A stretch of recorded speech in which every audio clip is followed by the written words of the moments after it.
I was a kid in Charleston, West Virginia, sitting with my family. Well, somebody from there. And I would sit with my family watching a black and white television set and dreaming about being in movies and television. I couldn't have been much further away from the reality of that. But I would watch a comedian on TV. Every week he had his own television series on NBC, and he would do the Oscars every year, host it. And I thought, oh, I would love to just meet that guy sometime if I ever got out west. It was Bob Hope. I think Bob Hope was arguably the greatest single entertainer of the 20th century. For all he did, decade after decade, and especially for all of the stuff he did for American servicemen and servicewomen. I had no idea I would become part of that. Because in 1988, I was the only writer, and I was one of the producers on this giant television special, a pre-Olympic special that we did in Seoul, Korea. A very expensive show with a lot of stars. We had Rich Little, Sheena Easton, Gloria Estefan, Jermaine Jackson, Loretta Swit. I can't even think of all, many, many stars. And Bob Hope was one of them. And what we did the next morning, which you're going to find out about in just a moment, was astonishing. And I'm really proud that I was there. And boy, I cherish the moments I spent with him at his home in Toluca Lake and in Rancho Mirage as well, as we prepared to do this very big show. So I did a lot of backstage stuff, and we're going to show it to you right now. You're the second audience to see it. I've kept it hidden away in a closet all these years, and showed it to the audience last night and tonight. This is kind of backstage, and this is a giant stadium constructed for the Olympics in Seoul in 1988. There I am back in those days, standing on stage looking quite different than I do now. And my stage manager comes over here, and the audience, 75,000 people are out there. Apparently I'm pointing to them as well. And we had 17 cameras. Our director was a guy by the name of Louis Horvitz, who would go on to direct all of the Oscars year after year after year. And I'm just kind of doing backstage, kind of fun, offbeat stuff here. I have no plans to show this to anybody, by the way, but I wanted to have something to memorialize my trip. I'm pointing over here to a section of the audience that are American troops.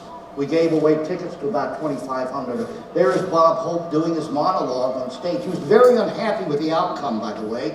So he came back after everybody had left, everybody had done, all the audience had left, just him and the crew. He did the whole routine all over again at midnight. He had amazing stamina. He was 86 years old. There's Brooke Shields in the wings getting ready to go on and do a duet with Bob on this big show that we did. And we're going to head off the next morning on a helicopter provided to us by the general who ran the troops in South Korea. There's Brooke's mother. She was on the flight with us. Gloria Estefan was in another helicopter, right, just like the one we're in here. There's Brooke and Bob, and I'm sitting to Brooke's left. And we just can't, you know, I think the officer, one of the other people is holding the camera at this point. Again, that's his cue card guy, Bob Hope's cue card guy, and that's Bob Brimson, who put on the Bob Hope Golf Classic every year in Palm Springs. There's the officer who was assigned to be with us on the chopper and to help escort us over to the DMZ, where we're going to be performing before 6,500 U.S. troops who had no idea we were coming until very late the night before. So it was all unexpected. I put this together, the trip to the DMZ, with a sergeant major from the Army base, and he got the stage built overnight. Brooke and I are just kind of clowning around there. Bob slept almost the entire time on the way over and on the way back, and he could go to sleep instantly. I think it came from all of his USO trips that he did. I was my girlfriend at the time. Here's Bob talking. There's a sergeant major in the middle right there who helped put this whole thing on. And there's Gloria. You'll see her again here in a minute. She's talking to Bob Hope, who has just found out who she is. He's asking her name. What's your name? Who are you? What are you doing here? How do you pronounce that last name? And she tells him, Stefan. What? Stefan. Stefan. Got it. That pretty much was he. All of us got these little hats. I still have mine today. It says May 9th, DMZ. It was just kind of a great little thing to have. That's the general that run all the troops, and that's Brooks' bodyguard. He ran all the troops, ahead of all the troops in South Korea. And then Bob's going to, in a moment, this is General Waller, the black general there. He became the #2 man to Norman Schwarzkopf at Desert Storm. He was killed not too many years ago. The gentleman in the white jacket with the beard, that's Emilio Esteban, who is the husband of Gloria.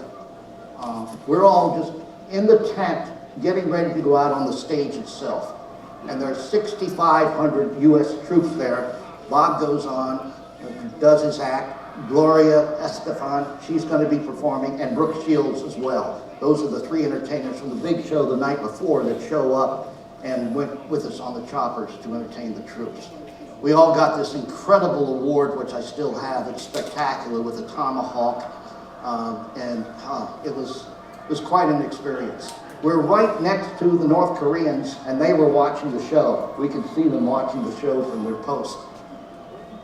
And they're having the best time. That's the chopper there that is exactly like the one we're on.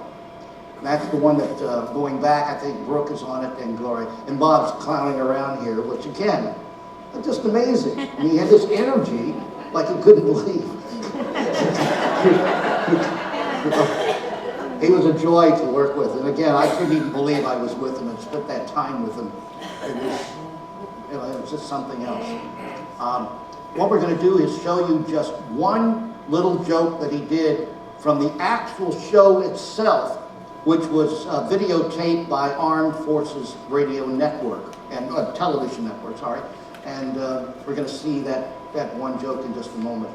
And again, he went to sleep right after this as we're heading back. But he's so energetic, so incredible. Here we go. To a song, thanks to the memory.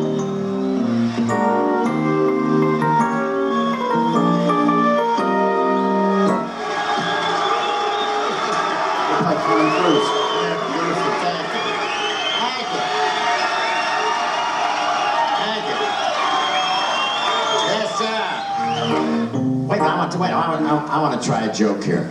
This doctor called this patient and said, I have some bad news and some terrible news for you. And the patient said, what's the bad news? The doctor said, you got 48 hours to live. And he said, well, what's the terrible news? He said, I've been trying to find you for 2 days. He